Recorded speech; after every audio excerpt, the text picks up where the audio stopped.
Aktor Epy Kusnandar diketahui telah meninggal dunia sebulan yang lalu, yaitu pada 3 Desember 2025. Kepergian sang artis ini kemudian membawa kesedihan bagi para penggemar terutama keluarga.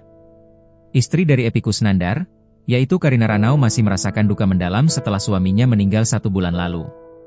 Perempuan satu ini ternyata masih berurai air mata tatkala berziarah ke makam suaminya, bahkan dia sampai harus mendatangi psikiater.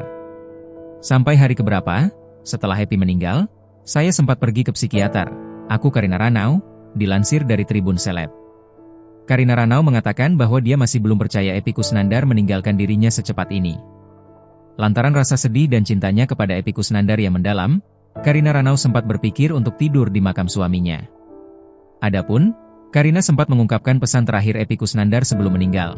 Kepadanya, sang suami mengatakan ingin dikenal sebagai dirinya sendiri, sebab setelah bermain dalam sinetron preman pensiun, dia lebih dikenal sebagai Kang Mus. Sementara itu, selain pengakuan Karina Ranau datangi psikiater, sebelumnya dia mengatakan bahwa barang-barang milik suaminya itu akan dimuseumkan. Meski menurutnya, benda-benda milik Epy tak mewah, namun hal itu sangat berharga.